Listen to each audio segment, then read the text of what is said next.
Alright guys, what is up? So today we're going to be talking about Destiny Rising, and not that long ago I made a video about the developer preview video that they just dropped about going over valuable feedback based on the closed alpha that they had. You can go watch my video.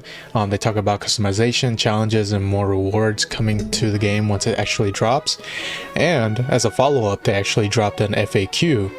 So we're actually going to go ahead and read what it says. Now it should be a basic summary of the video, but hopefully it goes into more details into what exactly is going on with the game, and we might find some interesting tidbits that is probably not in the video. So let's see. So greetings, Lightbearers. As Destiny Rising approaches its global launch, we had the opportunity to sit down with the development team behind the game that's already captured the imaginations of millions. In this conversation, we explore how your feedback shaped the experience, discover the exciting new systems awaiting at launch, and get a glimpse of what lies ahead in this ever-expanding universe. We also have a quick launch FAQ attached at the bottom if you want to jump straight ahead. Alright, so here we have, responding to the community's voice, the development team has reworked two critical systems based directly on player input, weapons, and artifacts. Alright, so it says here, we rebuilt the weapon modification system from the ground up, explains the game balance designer. Each weapon now features random attributes and expanded progression paths, making your arsenal feel genuinely personal and adaptable to your playstyle. Okay, so this basically means that you'll be able to have a more specific role on your weapons now, so that's pretty good. It says here, the artifact system has undergone an equally significant transformation. We've abandoned the previous set bonus approach. Now each artifact carries unique attributes, allowing Lightbearers to mix and match pieces to craft their ideal combat experiences. So this is pretty huge, because this pretty much means that they abandoned the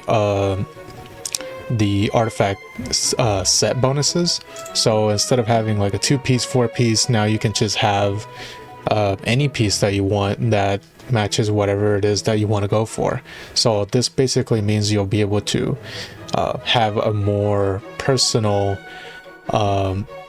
artifact set without needing to have a set bonus. So that's pretty good. This is relatively new. Most gacha games, including Destiny 2, one of the big changes that they did was adding artifact set bonuses, right? Like a 2-piece, 4-piece, right? Pretty much all these games like looter shooters have it, like the First Descendant has it, Destiny 2 just added it with the new DLC, and of course Wuthering Waves, Genshin, Honkai, all these games have it. So this is going to be really interesting to see how they end up, how it ends up turning out. So perhaps most excitingly for players, the team has implemented a highly requested slide mechanic. So this is pretty huge. Says here, this brings more fluid movement and tactical options to every fight, the lead designer notes. So I mean, yeah, slide mechanic, I mean, that's just a basic, super simple but very significant addition to the game. It's just something that we're so used to in Destiny, right, and most games in general. So that's pretty huge. Can't go wrong with the slide mechanic, so that's pretty nice. Now, more challenges for the Chosen. The conversation shifts to Destiny's iconic in-game content. Raids have always been the beating heart of Destiny, says the lead designer. At launch, we're introducing a special Season 0. So, Week 1 event for a Gauntlet mode. Okay, so this is a very specific event that's going to last for a week, which is going to be called Season 0. And after that, it'll be Season 1. Completed during this window to earn a limited edition emblem with additional community rewards scaling based on total participation. Okay. It says, in a thoughtful move towards competitive fairness, we have opted against a server-wide race for the initial launch. This decision acknowledges that closed test participants would have an inherent advantage from their familiarity with the certain mechanics. Instead, Destiny Rising will deliver a genuinely level playing field for all Lightbearers 1 week after Season 1 begins. So, okay. So this is after Season 1 begins, so okay.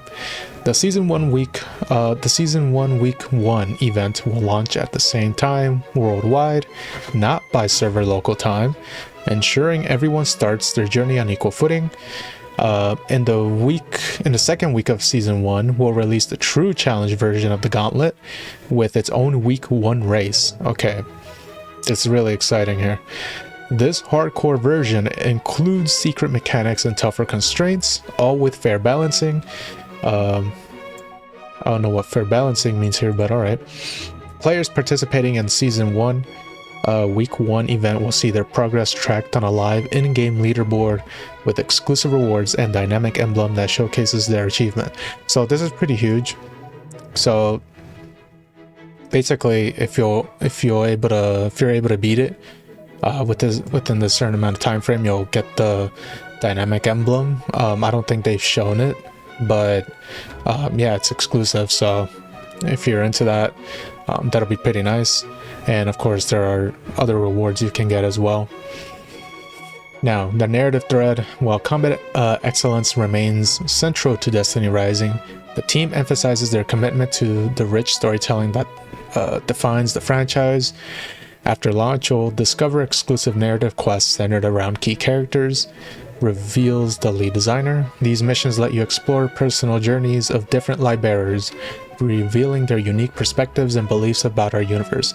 Okay, so this is just the basic companion quest, and also like in a video they showed how they have each character's gonna have like their own like journals that explains what the character likes, dislikes, what they feel about certain things, what they feel about certain characters, and just adding more personality to each and every character. So that's going to be pretty interesting to see with like with characters like Ikora, right, and perhaps like Saladin and all these characters that we know from the actual main timeline of Destiny, and how they feel about these characters and how they feel about each other.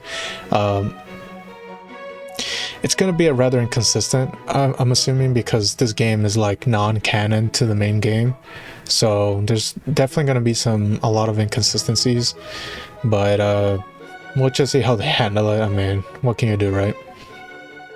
Player-driven system improvements. The conversation turns to the game's reward systems, where some of the most substantial changes have occurred based on the beta feedback. The achievement system now provides significant Lumia Leaves rewards, explains the balance designer. We've also implemented the daily sign-in bonuses in a special 14-day newcomer event offering free draws. Okay, this is pretty huge because, so of course the 14-day newcomer event offering free draws, if you are playing the game for the first time, you'll be able to, as long as you log in for 2 weeks, you'll be able to get pretty huge rewards, including I think a choice of between 3 different exotic weapons. So that's pretty huge. And of course just the regular daily sign-in bonuses, that's pretty huge too. That incentivizes people to actually log in the game, right? And it says here, launch players can expect over 200 free draws in total, of which includes at least 12,500 Lumia Leaves. And it says here, we want everyone to fully enjoy the game without feeling restricted by resources, the balance designer emphasizes. So people can expect over 200 free draws in total. That's pretty huge. A lot of gacha games do this, so it makes you feel like the game is not that greedy, right? But of course there is a point in the game where once you play it enough, you will feel like perhaps there isn't that many rewards to grind from the game, or you might feel like the game just doesn't have too much to offer. My only suggestion with this is that this is really good, of course, right? I'm not complaining about this. I'm just saying, like, if you haven't played a gacha game before, you have to be very careful with the draws, right? You don't want to spend it all. You actually want to spend it on characters that you actually like and want, because this is gonna dry up rather quickly. We'll see once the game actually drops and how they handle the aftermath. but as someone who's played a lot of gacha games for a very long time, this is nothing new. This is very common. My suggestion would be to just chill out and don't use all of it up, because this is only going to happen like the 14-day newcomer and all this stuff. It's only there for one time, so you're gonna get a lot. You're gonna want to feel like, oh, I gotta spend it all. I would just say, just calm down and use it on characters that you actually want to use it on. So yeah. One of the most discussed beta features, the Pinnacle Energy System, has received tweaks too. We understand that sometimes you just want to grind more or play with friends without limitations. Acknowledges the balance designer. Now with the Pinnacle Energy available, you'll earn substantial rewards. When depleted, you'll still receive significant, consistent base rewards that no longer diminish over time. So this is really, really huge, because it just means you'll still be able to play the game without having to worry about the stamina system. You can just keep grinding if you want. Obviously, it's not going to be as huge as if you were to use up your actual stamina points, but at the very least you can still play the game and not feel like you're wasting your time. So this is pretty huge, really, really huge. Legendary character development has also been streamlined, with the first 2 talent unlocks no longer requiring duplicate character draws. Crucially, talent levels no longer affect character power, ensuring a more balanced competitive environment. So this is pretty huge. As far as I'm concerned, because I haven't played the closed alpha, so it's really hard for me to distinguish the terminology of the game here until the actual game drops. I'm assuming the legendary characters are the 4 stars, right? They're the purples. They are the non-5-star, right? The non-golden ones. I think those are mythics, I believe. This is still huge, because assuming that this game follows a lot of the same trends as your typical gacha games, normally once you max out a character's talents and you receive dupes of them in the gacha system, you will get bonus rewards for getting a character that you have max dupes of. So this is pretty huge, because it just shaves off a lot of that burden, and now you'll just, you know, if a new 4-star character drops or a legendary character, you can just get the first 2 talents for free, which is pretty huge in my opinion. It just means you'll save up a lot more pulls, and you'll be able to also, it says here, talent levels no longer affect character power. I don't know, I'm assuming that talents used to increase your stats. That's the only thing I can assume. I don't know by power. I don't know what stat power is, but whatever it was, they removed it for a more balanced competitive environment. So overall, I think this is pretty good, man. This is some huge changes, and I know that like the gacha system has a pity of 60, right? And there's no 50-50, so, and I'll probably end up making a video about the gacha system, but in summary, the gacha system works like your pity, your guaranteed character is at 60 pulls, and with each pull that you do, the rate goes higher and higher and higher. I think it's by, I don't know, 2% or something, I don't know, but there's like a base percentage when you first start. Once you get to 60, it'll reach all the way to 100%, and there's no 50-50, so it's like you're guaranteed that character, which is pretty huge compared to like Genshin, right? Where and Honkai Star Rail and Wuthering Waves, you know, those games require, Wuthering Waves requires 80 pulls for a guaranteed character with 50-50. Honkai Star Rail and Genshin requires 90 pulls, each of them having a 50-50 as well, like 50% chance that you'll get the main character, 50% chance that you won't get that character. Instead, you'll get like a standard character, right? So which means you gotta pull again and waste the resources. So that's pretty huge. I think all of this so far has been pretty huge for the game, and it's gonna make it not so annoying to deal with, because one of the main things that people don't like about this game or have concerns of is the fact that it is a gacha system, and gacha system is a red flag for a lot of people. They don't like the fact that you have to gamble, right? The gambling in these types of games is very frowned upon. So at the very least, doing these sorts of things, and also, you know, giving away the 200 free draws in total, it's just going to make it more accessible and more friendly for these people who are not used to the gacha space, right? And of course, people like me, who I don't spend that much money on the game, but this is definitely going to help me out and spending and not spending that much money. So but yeah, I'll probably end up making a completely separate videos about how you should use your pulls, and what to look out for, and what kind of gacha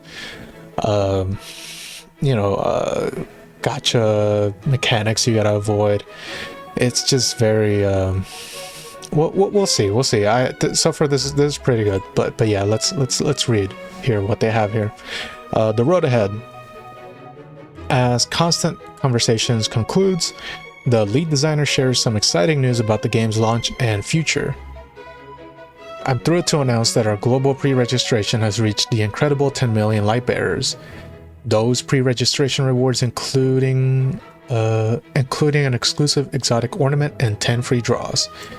I love this. This is pretty huge, and of course the exotic ornament is pretty huge too. That's a cosmetic, if you don't know, for an existing exotic weapon, so that's pretty big.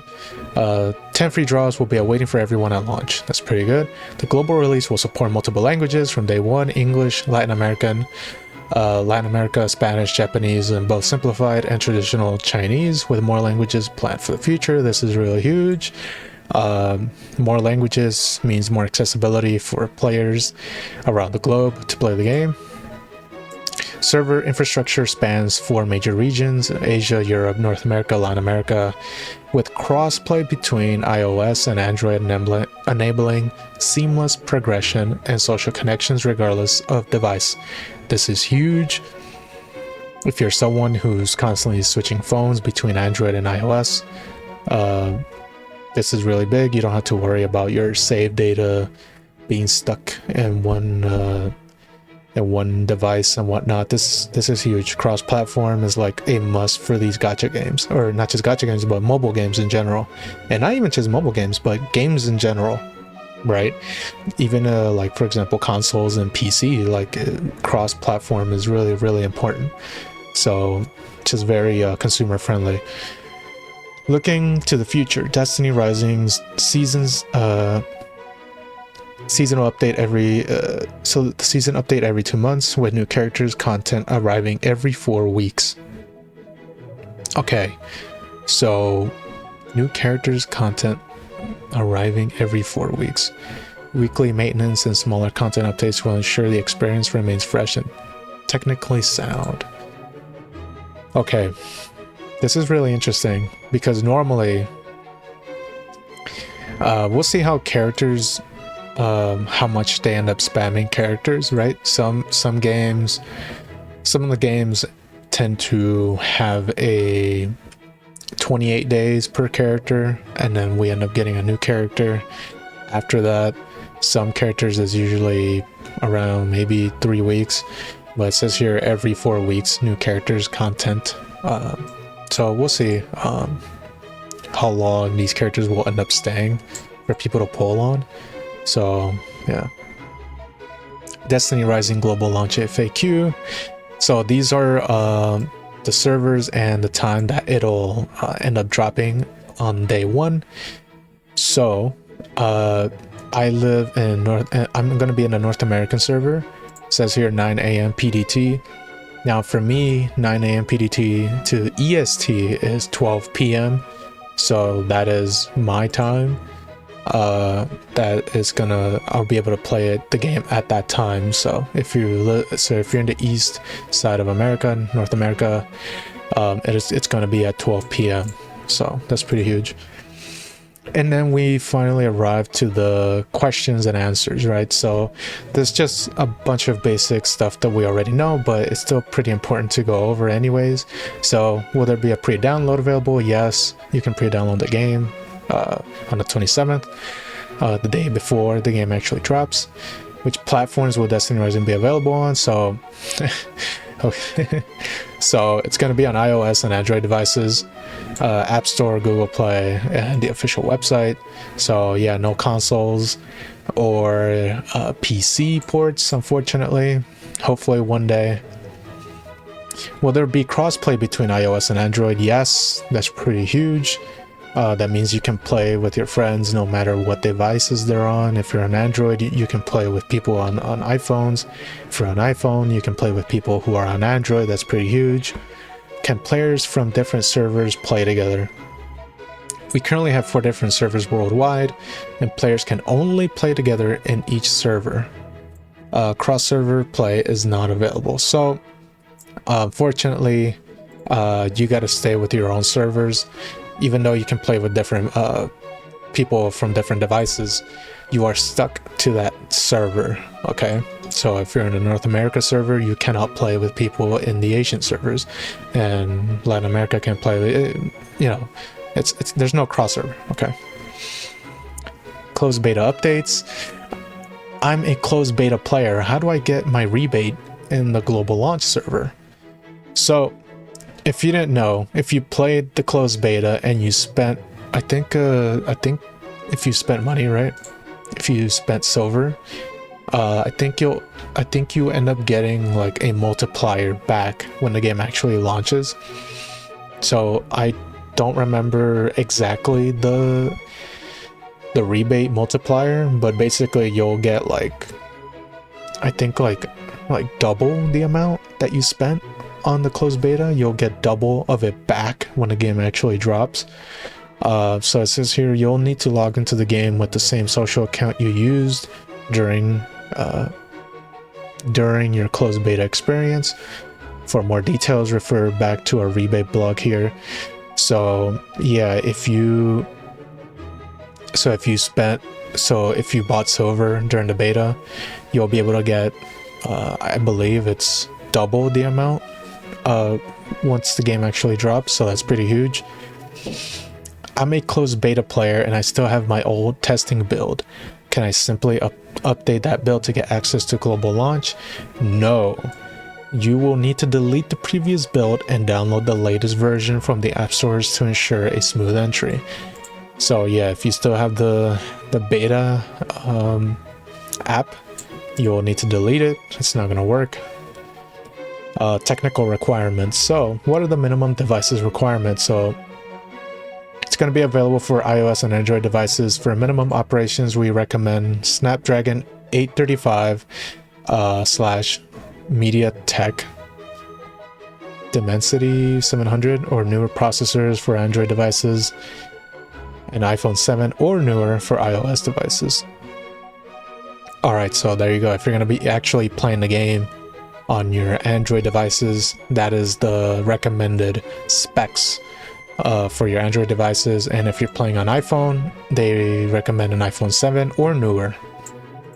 Alright, so next question. Will Destiny Rising support controllers? Yes, most Bluetooth controllers compatible with your device will work with Destiny Rising. This is huge, man. This is pretty much one of the main reasons why I'm going to be playing it on an emulator. And hell, even if you're playing it on mobile, you can still play with your controller.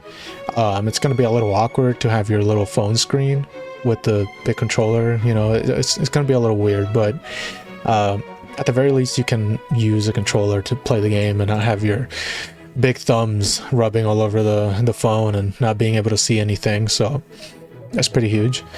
Will there be a scheduled maintenance period? Yes, weekly maintenance will occur every Thursday from 2 a.m. to 5 a.m. PDT. Additional maintenance may be scheduled as needed. So every Thursday there's going to be maintenance.